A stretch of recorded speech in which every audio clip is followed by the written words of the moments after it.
I really should have recorded that. I actually teased out, I teased everyone on the Defunctland Discord one day when I just posted that, and I said leak screen cap of the first few frames of the Helix movie, and it was just the Purge. Hello and welcome to the ParkStop podcast. My name is Alicia Stella, and with me as always, my co-host Ian. Hey kids. Today we have a very special guest, Matthew Serrano, the director of Live from the Space Stage, A Helix Story, is here. Thank you for joining us, Matthew. Thank you guys for having me. I'm really excited to talk about Helix. Oh boy. We were kind of starting a new interview series, and I thought this would be a great way to start because your film just came out on the Defunctland channel. And if anyone hasn't, only 200,000 people have seen it so far. And I feel like we need to get that number up by about 10. So if you haven't seen it, Live from the Space Stage, real quick, who came up with the name for the documentary? Because it's like a solo story. It feels like a Star Wars thing. I feel like Kevin did this. I was trying to throw out something where I was like live from the space stage, live from the space stage. And Kevin was like, no, we're not doing that.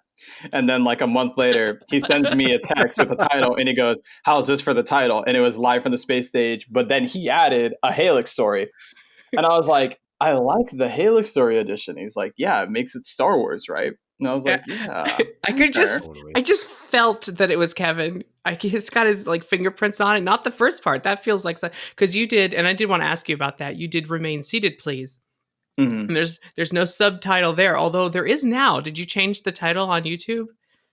Yeah, I don't remember when I did it, but yeah, at some point I added in the subtitle A Hoot and Chief Story. Because I didn't want it to be like Horizons documentary, crazy. Yeah. You won't believe it, but I also didn't want it to be, I guess if people were looking up Hoot and Chief, if everyone was talking about Hoot and Chief, I was like, I guess I'll add that. Well, now every single documentary film that you put out has to end in the word story. I know. That's what I realized too. I was like, oh God, I put story at the end of both of them. And I was hoping that no one would point it out, but well, all right. Next documentary I make. 2 minutes in and I already point. I'm so sorry. Can we title the episode of this podcast yes. live from Theme Park Stop, an Alicia Stella story? No, it's a Matthew Serrano story. Matthew Serrano story? Okay, yeah. There you go. ParkStop podcast. I really liked Remain Seated, Please. Thank you. I like really liked it. I think I've watched it like 4 or 5 times. Oh wow, that's 3 more times than Kevin, who apparently told me like 2 months ago. I was sitting there having like a production call with him. We were updating each other on Helix stuff, and my girlfriend Bree was like either like in the kitchen or like sitting on the couch or something, and and he goes, oh, and I had him on a speaker, and he's like, oh, and by the way, I finally watched your documentary today. It was great. I'm really glad I hired you. And my girlfriend just goes, I'm sorry, what? And then that became a conversation of my girlfriend admitting to Kevin that she has never seen a Defunctland video. And it was really funny hearing the fight over it on the phone. Kevin apparently watched like the first, he heard everyone talking about Remain Seated, Please. And then he watched like the first few minutes and he just turned it off and was like, all right, I got to message this kid. Like he was like, I've seen enough. Yeah, because that's I was going to ask you about that. Like he approached you. I assumed he approached you because he thought the documentary was so amazing, but apparently he approached you assuming the documentary was so amazing. Which is even funnier. That is great. Yeah, I had messaged him before because I've been a fan of Defunctland since, gosh, I want to say I was aware of the channel like on the third video, maybe. I was like really early on. Me too. I was going to say, I think right about the third video, I think is for me too. And so, I was already a huge fan of his and his work. And Remain Seated, Please. The direct inspiration behind that was his Disney's America video, because I remember I was so excited when the video came out and I was telling all of my friends, like, see, this is what I've been saying. you can tell engaging stories in the theme park realm. It just matters how you package it. Because, it's one thing to have, like a lot of people, when they think about like theme park YouTube, they think of, oh, well, like, isn't every video just like either someone vlogging at the parks or someone reading off a Wikipedia page and like putting like a slideshow of photos? But to me, I was like, well, that's all great and all, and I love those types of videos, but Defunctland like takes it even like a step even further, where it's like high quality production value and really engaging stories. And so I always had that thought in the back of my head. And then from a conversation with my composer, we were talking about Horizons. And I was like, if you're going to go on a deep dive for Horizons, you got to check out Mesa Verde Times, which is Hoot and Chief's blog. And when I told them that there were two guys that snuck around the ride, I was thinking, I've never actually like gone through their whole little YouTube channel that they have of like videos. So I clicked on it and I started watching it, and I was like, wow, this is so like, it's so messy to watch, and it's so fascinating. And then I looked at the views, and like all the videos had like no views. I was like, and I felt like I came across like a treasure trove. And like, I was thinking about it more, and I went on the YouTube channel and I saw that the last video uploaded was Hoot burying Chief in Walt Disney World. And I remember getting chills, and immediately the first thought that came to my head was, this seems like the end to a story. So what if I just took all of the footage and put this thing together in a cohesive way? Because I always wondered if you had asked permission first before you started assembling, because you repackaged it in such a way, because I never watched those videos. I'd heard the stories. I didn't even know video of it existed. I just heard the stories of them, and I seen the pictures, and I was like, oh, I just assumed they were documenting everything with pictures, and it was neat seeing different angles of stuff. I didn't realize the video even existed, so I wouldn't have seen it had you not packaged it up. So you didn't even ask permission to start. You just started? So I was working on a different documentary project that went absolutely nowhere. It was going to be an extension of a student film that I'd made. And I made it into a film festival because of that student film that I made. And so I was asking a lot of documentary filmmakers that were there for advice. And I talked with this one guy who was there at the festival selling his fourth documentary feature film that he had made. And so I remember me and the guy who became my co-producer on Halix, Richard Croning, we were asking him, like, if you have one big piece of advice for us fellow documentary filmmakers, what would that be? And this is what he said. He said, never ask for permission when it comes to documentary filmmaking. It is so much easier to ask for forgiveness than it is to ask for permission. You will get a million no's if you ask for permission, and one cease and desist maybe if you ask for forgiveness later. And I remember thinking, well, I mean, if this guy is saying it, and this guy is already a super established documentary filmmaker, like, I guess I'll take that to heart somewhat. And so I remember thinking to myself, like, okay, do I ask Dave, who is who, permission to use their story, use their footage and their photos to tell this story? And I remember looking, and I think there was some point on the blog post where they were like, we turned down all these crazy Hollywood filmmakers that want to adapt our story. No one can do it justice. And I took that as the biggest challenge in the world. I was like, I'm going to put together the best rough cut that I can of this and just send it to him. And I know he's going to like it. And I worked on it for a month, and I realized, shoot, before I go any further with this, I really need to send this to him to like see what he thinks. And so I wrote him this nice letter on Facebook Messenger, and I sent it to him, and I said, please tell me what you think. And I remember being so nervous for like a week. And when he got back to me, he was like, because at the time, so the video that's up on my YouTube channel now is about 25 minutes. What I sent him was a 50-minute rough cut. And so Wow. even that, he messaged back and said, like, my friend, I have watched this now like 10 times through, cried every single time. You 100% have my blessing. Go make the best film that you can. Wow. Did it even have narration at that point? It did, and the narration was not from Lance, who later went on to do the narration. Every single rough version was from me. Right. How did you Just out decide, of or why did you decide to switch away from yours for the final release? I guess because, well, one, I'm super self-conscious, but also because I didn't want to direct the work towards me in that way. I didn't want it to be like, look at me, like I'm the star of the show and this is my YouTube channel and you're coming to watch and sit down and listen to me. It's like I just wanted my work to speak for itself. And so I really wanted to hand off the microphone to somebody else. And so I asked my friend Lance if he'd be down to do it, and he was gracious enough to do it. And so, yeah, that was ultimately why I made the decision to have someone else do it. But in those rough cuts, that version that Dave watched, it was my voice. And everyone I've shown it to has told me that I should upload the version with my voice because they all think that I had a good narration voice, which I disagree. But I think that's very nice of them. Well, Lance did a great job, and I think the Mhm. first time I saw it, I just assumed it was you until I read the credits. But yeah, no. Now I'm kind of curious to see the initial 50 minute version. But you put up a audio commentary recently on your channel, actually, for that original "Remain Seated, Please." I Yeah, just I watched it. did. That was pretty cool. So I learned. So I don't have to ask you all tons of questions about that now because I got them all answered by watching the audio Awesome. commentary.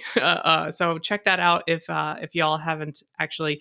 First, we'll watch "Remain Seated, Please." Then watch live from the space stage a Halix story. Then watch the audio commentary for "Remain Seated, Please," and then leave it playing on loop so that you can get ad revenue.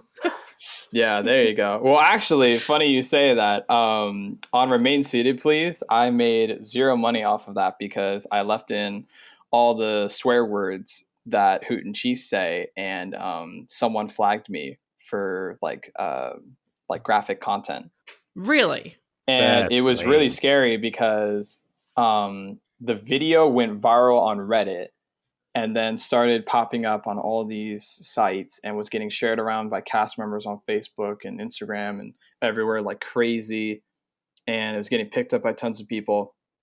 And I watched the views go from like a steady climb to 50,000 in that first week, jumping up to 100, blowing past that and hitting 200,000 over the course of like one day, Whoa. and then immediately stopping.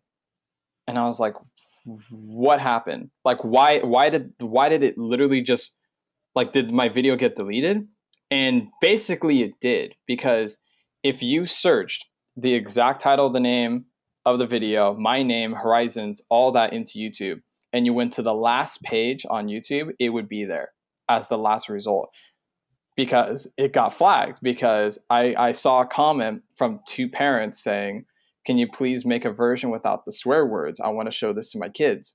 And I ignored it because I was like, it didn't feel right to me to have a version that was censored. At the time, I didn't really understand how YouTube worked. But in my mind, I was thinking, well, aren't there big YouTubers that have swear words in their videos? Like, you know, I didn't fully understand. And to me, it felt wrong to, like, you know, that was like, these are the types of guys that Hoot and Chief were, and it didn't feel right to Yeah. censor them. I think people want it to be a Horizons documentary, but it's a Hoot and Chief documentary. And Exactly. yeah, so I get that. So unfortunately, I have made $0 off of Remain Seated, Please. But Oh, that's awful. I just got monetization on my channel though. So luckily the commentary is monetized. So yes, if you want to watch that on loop over and Loop over and over that again. commentary. Yeah, Yep, gotcha. give me my 20 cents, people. Okay, getting to my first question, because I think we jumped ahead. I was going to ask you why documentary filmmaking. How did you get into that? And like, because you said you worked on something for school and then jumped right into Remain Seated, Please. So why documentaries? Yeah, it's so funny you asked that, because you know, I went to, so I started going to a local community college when I was, I want to say 14 or 15, because they had a program there that, you know, if you started taking classes early, you would basically like write off all your class fees. And I really wanted to get into video production as soon as possible and get my hands on some big equipment. And my high school was the absolute worst when it came to video production in the entire school district. Everyone else in the school district was working with big cameras and big lighting rigs, and we were spending 2 months remaking one scene from Night at the Museum to Battle of the Smithsonian on 10-year-old Canon DSLR cameras. So I jumped into community college early and got started over there. And I made a couple of short films there with like a big crew, and it was a really great experience for me. And I wasn't in any rush because obviously I, started there early. And so, my mom was encouraging me, hey, you should really take some extra classes while you're here and make the most of, your time here. And I thought, well, I mean, all the classes that are left are things that I'm not really that interested in. I'm not interested in VFX or sound or whatever were the last remaining classes that I hadn't taken. And she went, well, what about documentaries? And I scoffed at the idea. I was like, documentaries? Those boring things? No, documentaries are boring and they're not real movies. And I'm going to be a real filmmaker. Nah, I'm beyond that. I'm above that. And after some convincing, I was like, I mean, yeah, I guess maybe I'll learn something out of it, I guess. And yeah, I could not have been more wrong. And it's so funny to think that, like a really good piece of advice that I have for anyone that's trying to get into any industry is don't pigeonhole yourself, especially not in filmmaking. Like I've tried telling like actor friends of mine, like, do not go into acting like being like, I'm either going to be the next Superman or the next Spider-Man in the Marvel movie, or just acting is not even worth it. Like, why not be the best commercial actor, or like, why not be the best like actor in soap opera? Like, you never know. Like, you can't pigeonhole yourself because you could be missing out on a really great career or really great opportunities. And so I'm really glad that I gave this documentary class a try because, yeah, I guess as someone who typically doesn't like most documentaries, when I make a documentary, it's like I have to make sure that it is the most engaging thing. Yeah, that's actually a really good point. Sometimes the best filmmakers for a genre are the ones who hate that genre because Right. they know in their heart, like, why do I hate this? I should fix it. And like those are the ones that reinvent things or make things more entertaining than those who are entrenched in it. So I'm glad that you made documentaries because I've enjoyed the two so far. Thank you. Yeah, when you're talking about the old tape machines, I was expecting to hear something like, yeah, we had 2 VCRs to edit with. And that was it. I'm old, so it doesn't matter. That's my, high school and video production. I did everything on VHS. That's how old I am.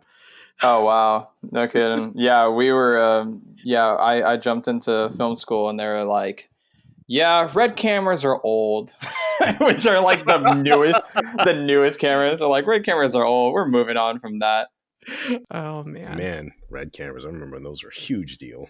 Yeah, like people, this is going to make you guys feel old. And sorry to every listener who doesn't understand video production or film production at all. But pretty much every editor was like, you know what? Let me just for the fun of it, just for the heck of it, let me try Avid. Let me try Avid out. It's like, for like all of existence has been the standard in film. Yeah. And then now it's like Adobe Premiere and Final Cut. People are just like, you know what works. Yeah. That's how much things have changed. Oh my God. I used Vegas for a while before Sony even bought it. It was Sonic Foundry. That's wow. Obscure. I still use iMovie on occasion, and that's pretty much it. Hey, that was my first editing software. Yeah, it works and it's free. Whatever. Yeah. Free is good. Free is good. Mm-hmm. Free is always awesome. Great. Just like my movie, Live from the Space Stage, A Helix Story. Okay, so let's get into Live from the Space Stage, A Helix Story, a feature-length documentary. And that, I guess that's my first question about that is, wasn't it supposed to be shorter? Oh, yeah. When me and Kevin got together to make something, we were like, yeah, well, what do you have in mind? Like making a short series or a video or whatever? And he was like, all right, so here's the contract. And I looked at the contract, and the contract said something 40-minute, it said 40 plus minutes. And so I thought, okay, so I guess in my head, I wasn't even thinking like, oh yeah, that means I'll make a feature. In my head, I was like, man, how am I going to stretch something out into 41 minutes to qualify for this contract? But we talked for a while about all these ideas, and none of them he liked that I threw out there, and none of the ones he threw out I liked. Oh, so But this then, is pre-Helix. This is pre. oh yeah, You yeah, wrote. Helix was not even part of the conversation when Okay. we first got together about working together on something. So was it back then? It was for the Defunct Lane channel, but you were going to Mm-hmm. direct it, and you didn't have Yeah, a subject yet. Okay. nothing. And so we had like 3 Skype calls where they were like 6-hour long Skype calls, and I'd be rubbing my eyes at the end of it. Like, I'm so tired of going on r/obscure media looking at things to try to find a documentary topic. Please, can we find something? And then the call would end would be like, how about this guy that like really likes monorails? And I'm like, I don't know, maybe after 6 hours, that sounds great. And like we were like, we have no idea what to do. And like I threw out horrible ideas, and Kevin threw out some like pretty great ideas, but then it was just like, I don't know, but like, can we do something about that? I don't know. And we had like all these Skype calls, all these hours of talking, and on the third Skype call, we're 5 minutes into the call, and keep in mind, it's just like, hey, and then just like got right back to just Googling things. And we're silent for like the first 5 minutes of the call. And then all of a sudden, Kevin just starts busting out laughing. And I was like, what's so funny? And he just goes, go on Google right now and type in Helix. It's like, what's Helix? Okay, Halyx? Okay, types it in. And I'm looking at it, and me seeing the Google image was the first ever encounter with Helix that I've ever had. And I immediately asked him, how did you find out about this? And he goes, Podcast The Ride. And yeah, that conversation went on for like another 5 minutes of looking at Jim Magon's blog and looking at the 5 images that were on Google. And then I was about to say, you're about to get to the end of the history of Helix on the internet. yeah, and me going, well, this looks like this is it. And he's like, well, you have some names, so get to it. This is what you're doing. You're getting the band back together. And he hung up the phone. Oh my God. Nice. So yeah, I was thinking like, okay, so I guess I'm going to make a 40-minute and 1-second video about Helix on the Defunct Lane YouTube channel, where I'm just going to throw up the same 5 photos over and over and over again. And yeah, it was, I want to say it was like 5 months into production when we filmed with Tom out in Oklahoma. And it was going to be like, it was an important call because, or it was an important interview because, I had to fly out from California to Oklahoma to film. And my reasoning to Kevin was like, well, don't think of it as you're flying me out to 1 interview. Think of it as you're flying me out to 2 interviews, because he was married to Laura. And so this is our way of getting Laura into the film.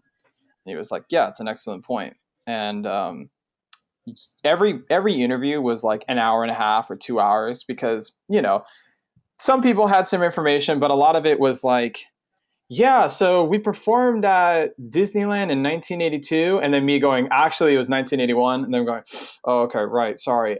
Yeah, the percussionist's name was Tony Caputo. Actually, it was Tony Coppola. Oh, yeah, right. People have moved on from Helix, and so they don't really remember stuff, and so I mean, this was just one summer.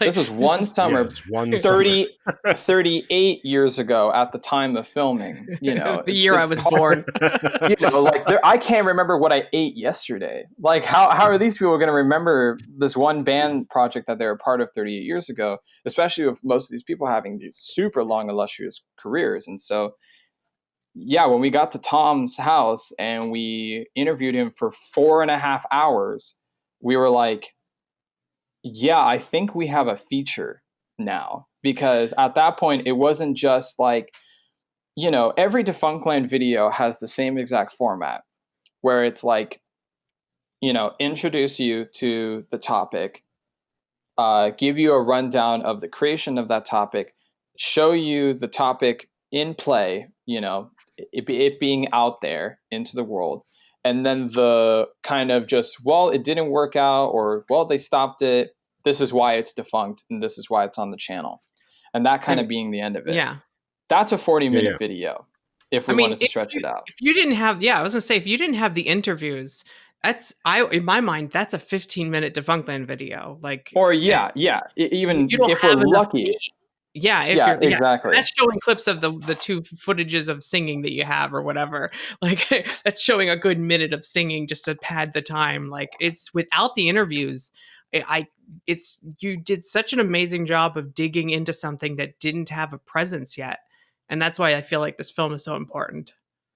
Yeah, because you even saying like the clips that we have of them performing, we didn't even know that existed when we started. I seriously spent, I want to say, 4 months of just every other day. I would, from like 1 a.m. to 4 a.m. at night, just go, okay, today I'm going to look up and watch every single Disneyland family home video Yeah, that's what I was going to ask too. Is from like 1982. they don't put it in the tags. They don't put it in the headline. Like they just like, here's our uploaded 2 hours of us visiting the park in, whatever. Yeah. And like, so it's needle in a haystack. Yeah. Like, and when I say 1982, I mean, I looked up 1982, 1983, 1984, 1979, 1980, just in the off chance that someone got the date wrong. That's how desperate I got. Wow. I went on archive.org. I went on everywhere. Vimeo, you name it. Footage of the space stage barely exists already. And I can tell you with the utmost confidence that there is no Helix footage aside from the one that we got and uploaded to the Defunctland YouTube channel in the movie that exists on the internet, period. And even to the point where I am 99% positive Disney as an entire company and all their branches has nothing either. And we kind of got confirmation of that multiple times in different ways. So it's a pretty cool feeling when, we saved this weird little band from completely being forgotten and being swept aside by history. You got pretty lucky with some of those clips too, like the kids dancing in the front row while Tom was talking. Was it Tom talking about it? Somebody was talking about it. Oh yeah, when About Tom the fans, talks about all the kids and the fans. Yeah. And the craziest part about that is, so that footage is the last remaining footage probably in existence. We have a few hunches on where footage might exist, but it probably doesn't. So, with that being the last remaining footage, it's pretty crazy to think that where that footage came from was Brian. So Brian Lucas gave us the footage. He's the drummer of Helix. He told us that, because I asked him, I was like, who filmed this footage? And he goes, it was my little brother, who I think at the time must have been 8 or 10 years old, filmed all of that. Whoa. So that footage with a steady hand and the slow zooms and getting coverage and getting close-ups on one take and then wides on another shot, like, was all filmed from like an 8-year-old in 1981. I mean, between that and like the photo of the Wookiee bass player with the hat on, like that section is so perfect. Because if you just talk about the merch and don't show the merch, or if you talk about the fans and then don't have them all in the front row, just like the interviews said they would be, like it's not the same. It doesn't have the same weight if we don't see what they're talking about.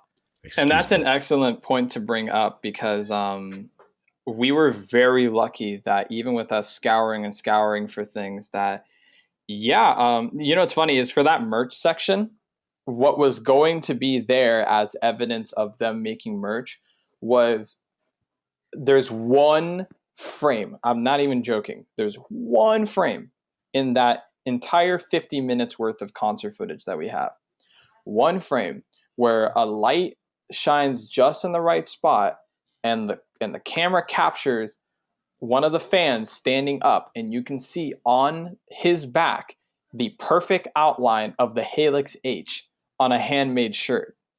And Whoa. that was going to be what we used. We were going to like zoom in on that shot and show that was the proof that fans made merch.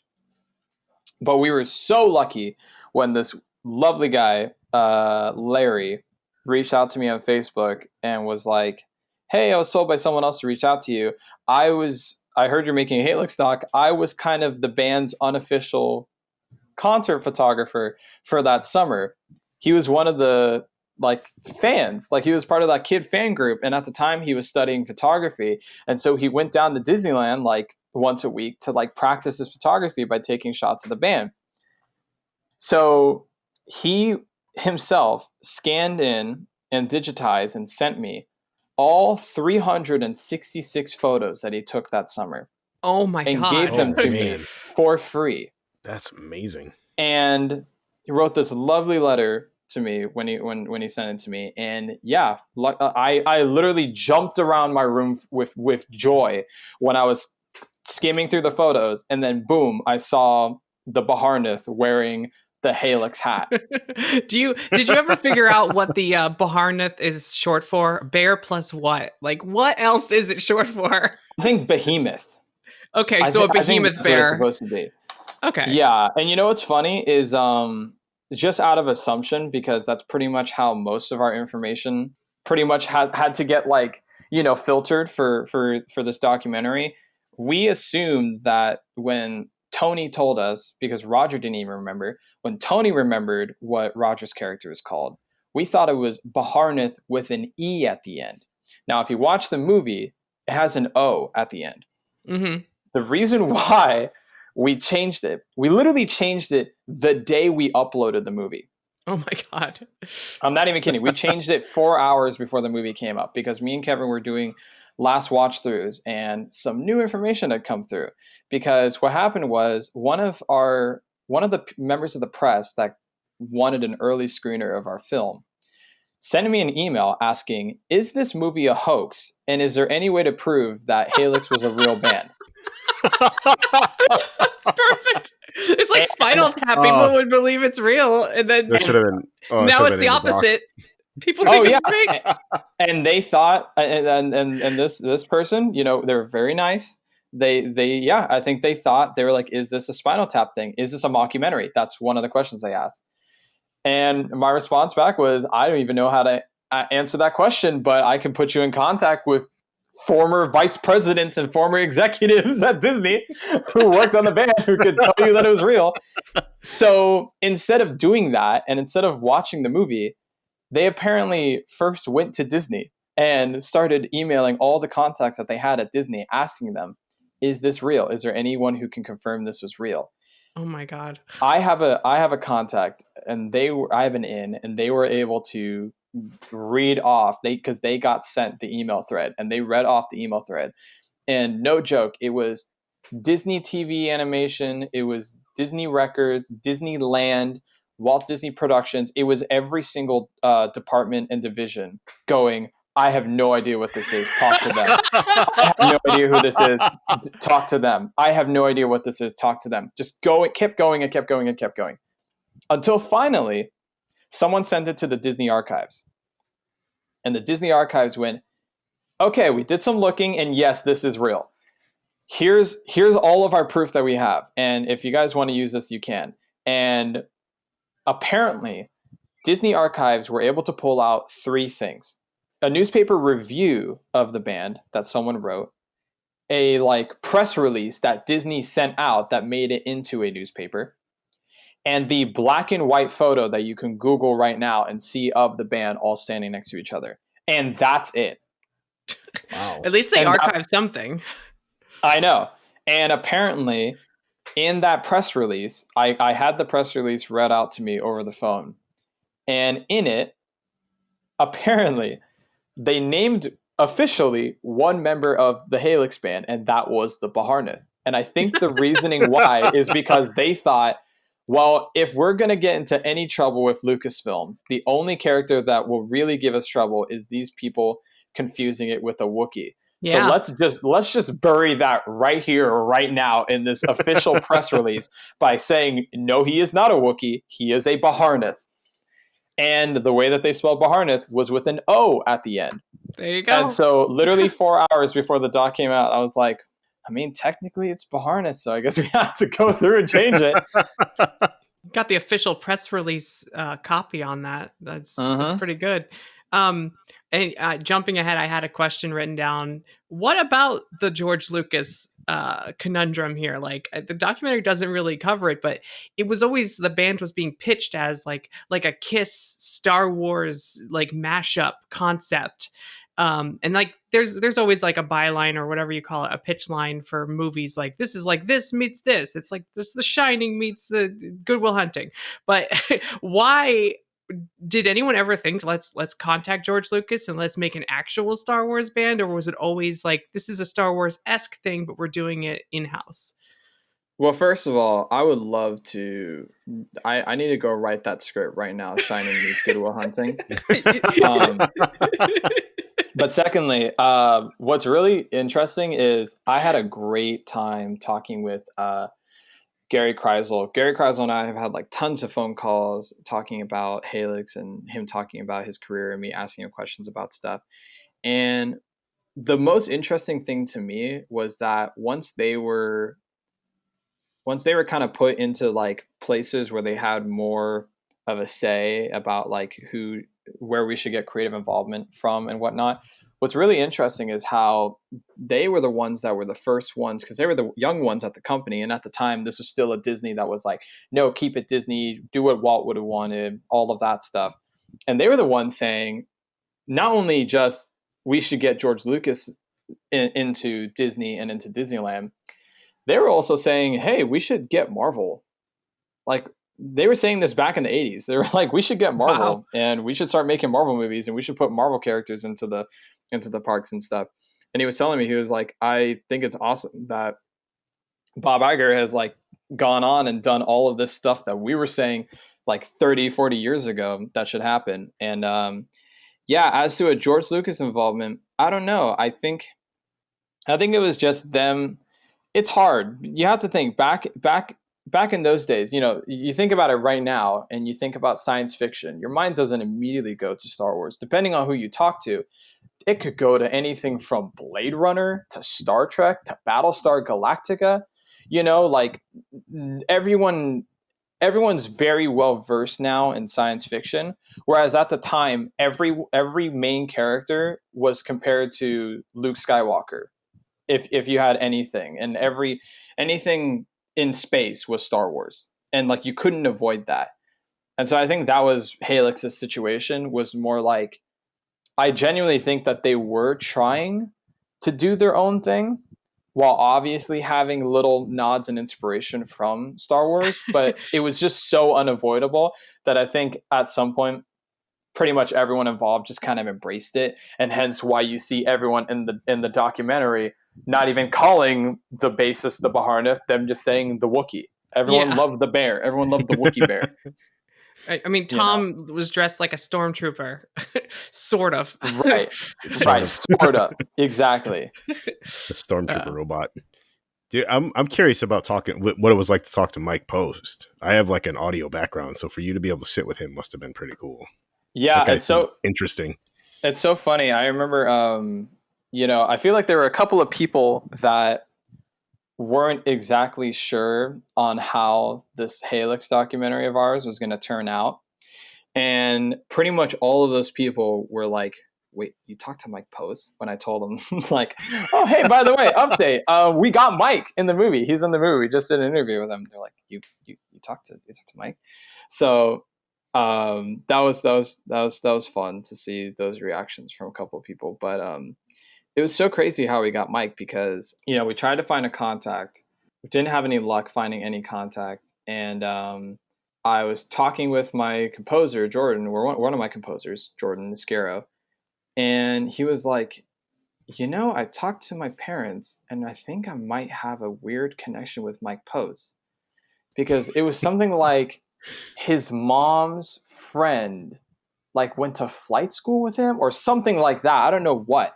So Jordan talked to his mom talked to her friend, and then her friend talked to Mike Post, and then that's how we got Mike Post's contact. And he could not have been more nice and down to be in the documentary. and he was super happy to be a part of it. And the whole time he interrupted the interview like 3 times just to point out, like, he was like, "What you guys are doing is great." You know, That's I love awesome. when That's so cool. people are doing something different, you know, and so that was a cool feeling. One of the funniest parts for me is when you guys were talking, when everybody was talking about trying to find the recorded footage. As soon as Mike said 2-inch tape, I started laughing my ass off because I have recorded on 2-inch tape over other bands, so I know nobody ever saved it. It was so expensive back then, so I started laughing immediately. It was one of the funniest parts for me. Yeah, I know a lot of people that were mad about that part, which is really funny to me. It's like, well, like, you know, That's like industry it's a standard, different right? time, and like, yeah, like no one cared to like save things back Yeah, and then. Like, saving a master nowadays is easy. Like, get a little DAT tape or something like that. yeah, exactly. So guys, lay off Mike. He's a good guy. Yeah, like You 10 know, reels of 2-inch tape is not easy to I feel like store. it's my duty to, you know, protect the little guy, and so, you know, like, so, you know, really, guys, lay off Mike. All right. I like the segment with was it Jeannie? Jeannie's the songwriter. Jeannie Cunningham, yeah, the writer of Jailbait.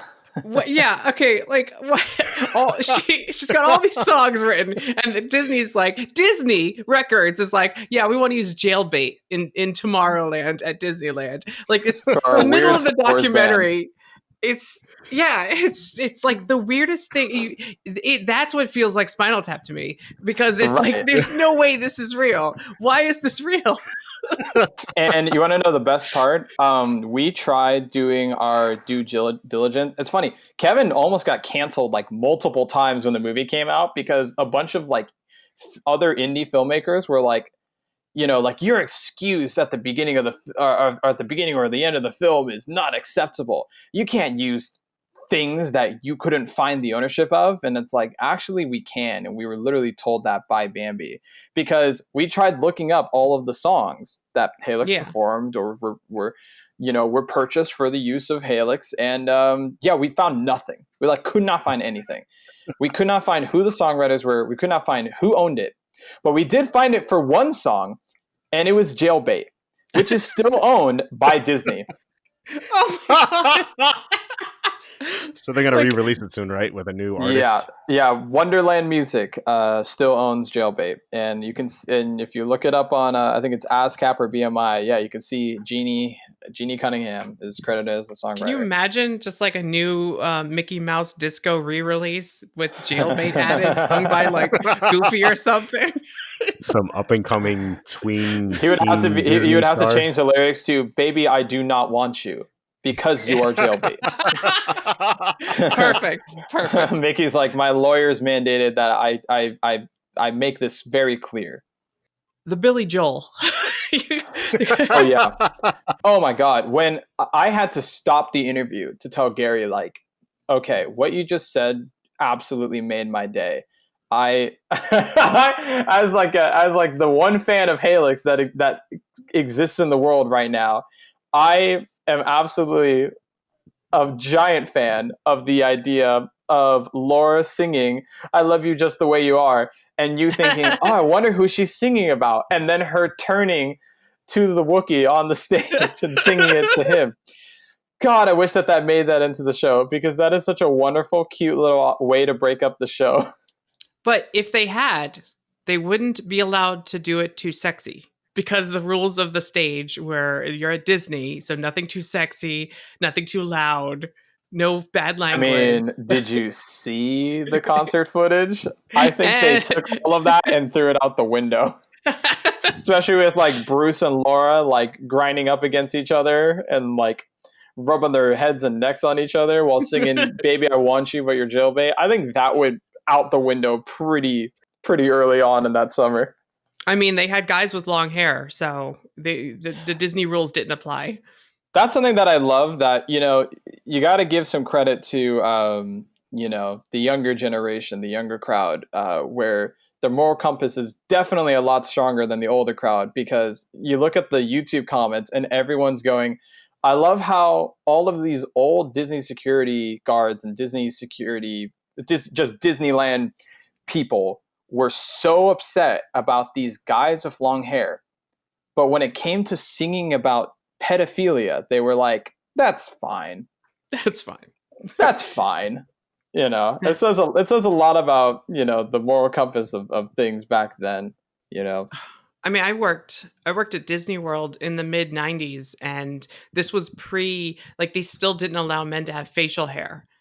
And, you know, women could only have one earring in their ear. I think that rule might still apply. Like they had all these crazy rules, and then they slowly introduced, okay, men can have a mustache if it's neatly cleaned.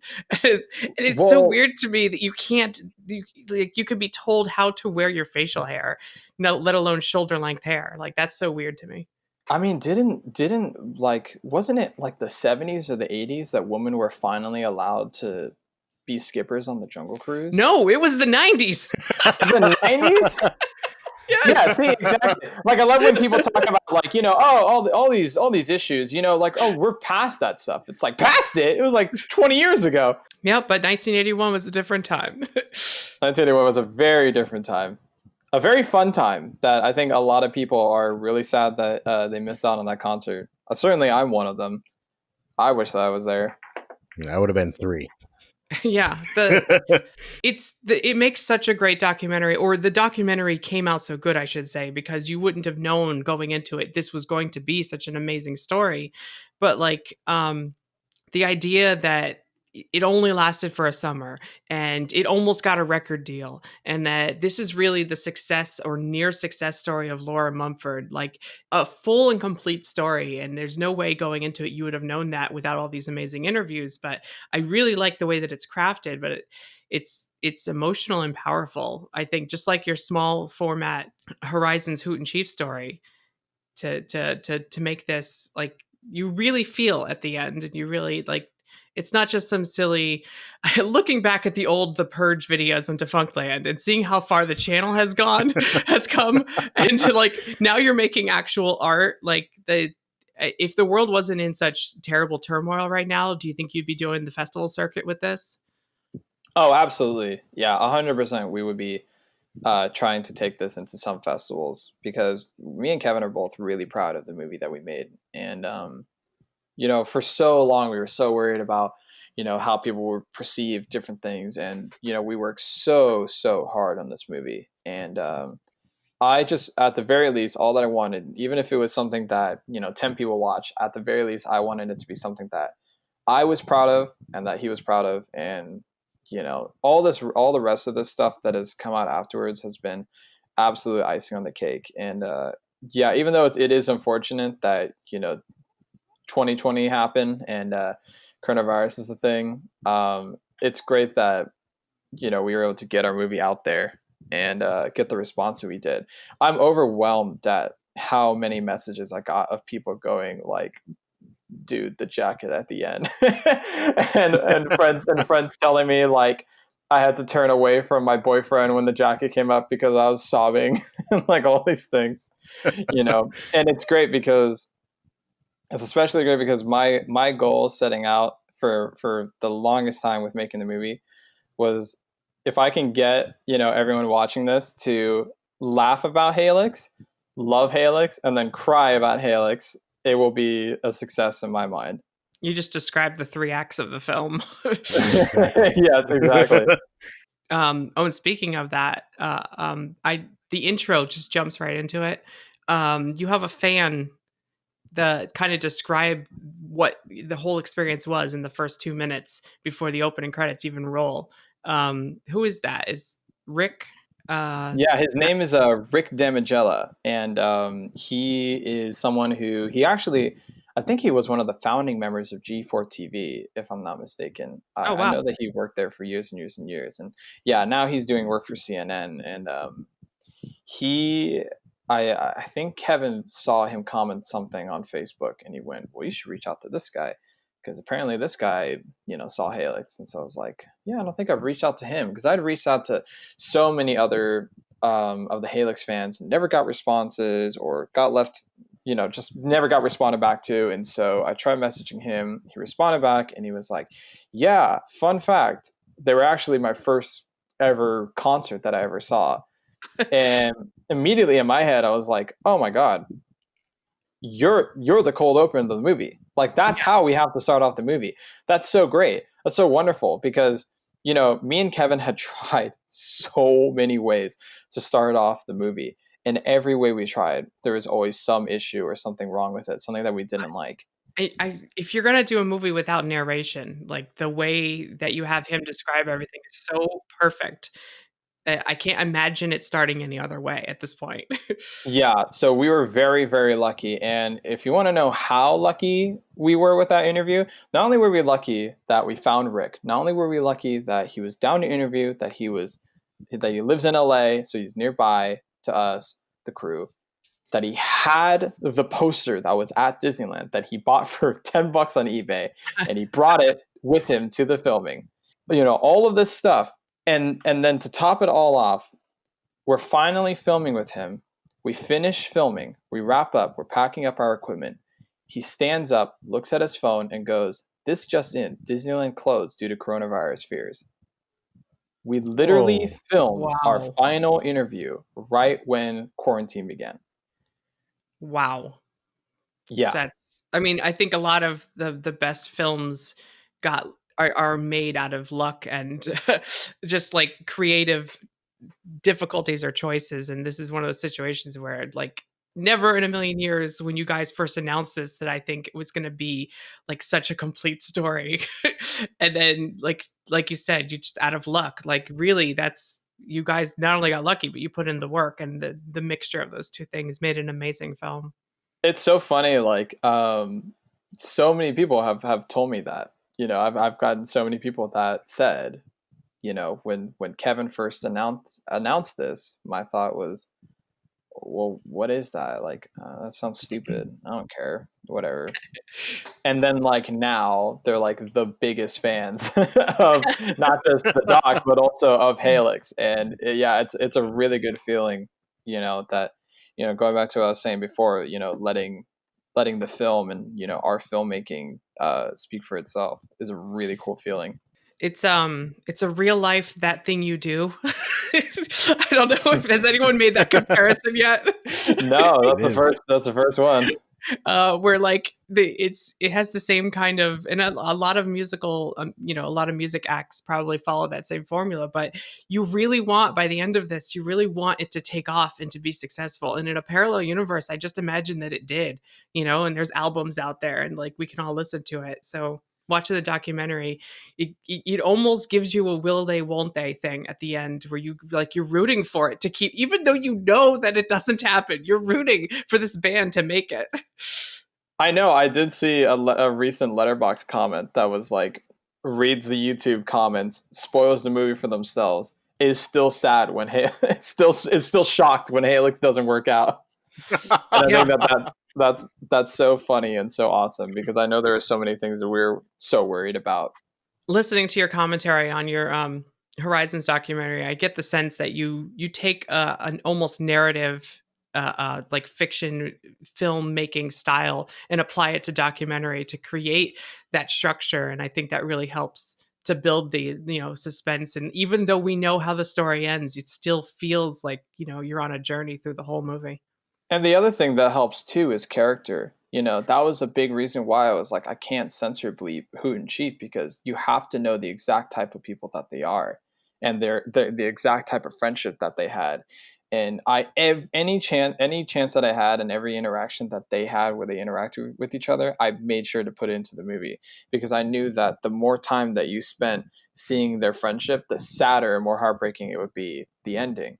And so the same thing applies with Halix, where I really wanted everyone to be a character, and for you to really get to know everyone and to fall in love with everybody. And I had a lot of fun with that. And I think for me personally, my favorite example of us letting you know what type of person each person is in the movie is definitely the interaction with Bruce Gowdy and Brian Lucas about the costume. Because without telling you anything about Bruce, just having him himself be like, I didn't like the costume they gave me, and I told them I wasn't going to wear it. And then Brian going, yeah, and I guess I had to wear the costume. It just tells you everything that you need to know about the two of them. And yeah, it's I love them so much. And yeah, you're right. Like, trying to add that sort of like the stuff that you would more see in narrative filming into narrative storytelling, putting that into a documentary format. The whole thing was just great for me. It was I loved everything. And it kind of, I heard that the podcast, The Ride episode, when they brought it up. So you saved me from doing a lot of research on my own and phone calls. So thank you for that too. Oh yeah, no problem. Glad I could help. I guess now, I don't know, maybe I'll have to team up with Podcast The Ride and do a doc about McGruff the crime dog.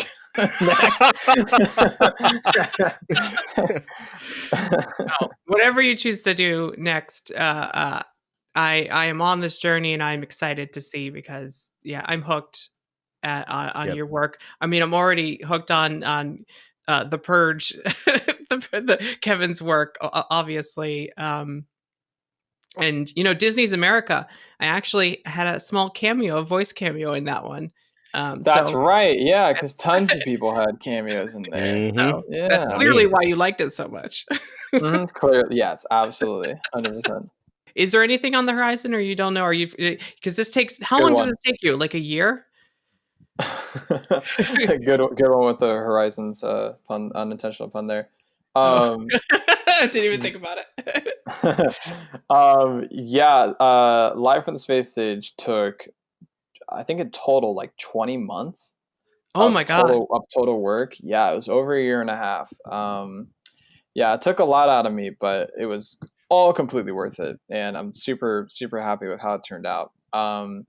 Right now, I have a script that I'm writing. It's a short film script for an idea that I've wanted to do for a really, really long time, because I've always wanted to make a film for myself. Because, like Halix is a movie that, ultimately Kevin gave me the idea for, and, I'm ultimately kind of making a movie about other people's story.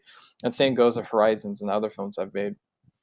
And so this short film script is something for myself, and it's very personal to me. And, aside from that, me and Kevin are talking about any idea of what to do next, because we really loved our partnership on this together. I think actually we might be doing, and I don't know where it will come out. I'm trying to convince him to put it on my channel, but we really want to do a commentary track where we watch the very first cut of the movie, and then do a part 2 where we watch the final cut of the movie, because we were kind of doing that the other day and we were cracking up laughing the whole time, and it was great. Yeah. No, and we also, that sounds awesome. Yes, please. we were Yes, also please. giving a lot of like insight into our creative process, and so I think it would be something that people would get a kick out of. So there's that. You've been in the press. This film has been in the press a lot. Is there any like big outlets that you're surprised covered it and talked about it? I'm less surprised about the outlets, and I'm more surprised by some of the people that it's reached. I think it's really crazy how many people I didn't expect so many Lucasfilm people to be tweeting about it and talking about it. So That's that was awesome. really exciting. That's pretty crazy. I've been very fortunate that, under Kevin's wing, that I've had the opportunity to make a freaking feature. I started working on it when I was 21, and now I'm 22 with a feature out there. And it's a crazy feeling, because I remember having a goal for myself where I was like, all right, wherever I am in the world, whatever it is I'm doing, I'm going to stop whatever it is I'm doing at the age of 23 and get started on my first feature film. And so it's crazy to think that in July of last year, I had just turned 22, and I got the call from Kevin saying, did you see the Indiegogo? We crossed our goal. Congrats, you're making a feature. That's amazing. It's so amazing. Yeah. I can't wait to see what you do next, man. I'm actually very curious about the short you're making. So. Oh yeah, I could talk to you guys all about that after we wrap recording. I would love to. Yeah, please. Well, on that note, we look forward to everything that you have to offer in the future. For background and further information, check out thepurge.com. Yes. Sorry, Kevin, if you're listening to this. Kevin, I love you. You're great. We had him on, and I kept bringing it up, so I'm terrible. I kept bringing it up. Kevin, you're the best. Actually, I will say something nice about Kevin real quick. Kevin is genuinely the best collaborator I've ever worked with. 100%. He's a freaking genius. It's really great that, I started off being a fan of his, and then now, to look to him as a friend and a collaborator. I can tell you guys with full confidence, this will not be the last joint thing between me and Kevin that you see. I'm gonna make sure that there's some other way that I work with Kevin on something. That's awesome. I mean, I've gotten Good. the opportunity to work with him on a few things, and it's always a blast. Like, I'm always having fun, and I still haven't gotten over the starstruck feeling of being in a room with him. Yeah, for me, it's like I really value people that like don't accept, just good enough for me and absolutely push me to do my best work. And Kevin's really, really good at that. And so I'm really lucky to have him as a collaborator and as a friend. So Thanks everyone for listening all the way to the end here. If you haven't yet, go watch Remain Seated Please on Matthew Serrano YouTube channel, and go watch Live from the Space Stage, a Helix story on Defunctland YouTube channel. And Matthew, thank you so much for joining us. thank you guys for having me. This is really fun. You're on Twitter too. Do you want people to follow you on the Twitter? Yeah, I'm on Twitter. If you go on Twitter, you type in Matthew G Serrano. You should find me, and Matthew_Serrano on Instagram. Oh yeah. Yeah, if you follow me on Twitter, I'm gonna be tweeting out right now on my VMK and the Imagineering Fun Disneyland Minecraft server. There are 2 projects going on right now to virtually bring back Helix and the space stage. So stay nice. tuned on my social medias. I'll be sharing about those when those will be done. Those will be done really, really soon. Or they could be out now by the time you're listening to this in the future. Yeah, probably. And at some point when Disneyland reopens, I want to do like a Helix fan gathering at Disneyland. So I'll be tweeting about that. So That's stay very tuned cool. for that. Is there still Helix merch available? Yeah, I think so. I think if you go on Defunctland Shopify, there should be some Helix merch. But I do know that a lot of other people on Diz Twitter, on their own like Redbubbles and TeePublics and stuff, have been putting out Helix merch. So I think if you look up like Helix t-shirts, Helix hats, like you'll be able to find stuff, whether it's ours or other people's. That's so amazing. It's so, like, you got to feel good that you've reinvigorated and brought something to so many people that haven't had a chance to. Oh yeah, and what's really amazing too is like honestly the best thing that came out of all of this, or one of the nicest things that came out of all of this, was Gary Kreisel's text to me after he saw the movie, where he said, "A joy and a heartache captured so well. You are a part of this now. Glad to have you." And when I read that, it gave me absolute chills Aww. all around my body. Wow. I thought it was the coolest, like, I don't know, the coolest payoff to all this. Him saying, "You are a part of this now. Glad to have you." That's amazing. That is just incredible. Yeah.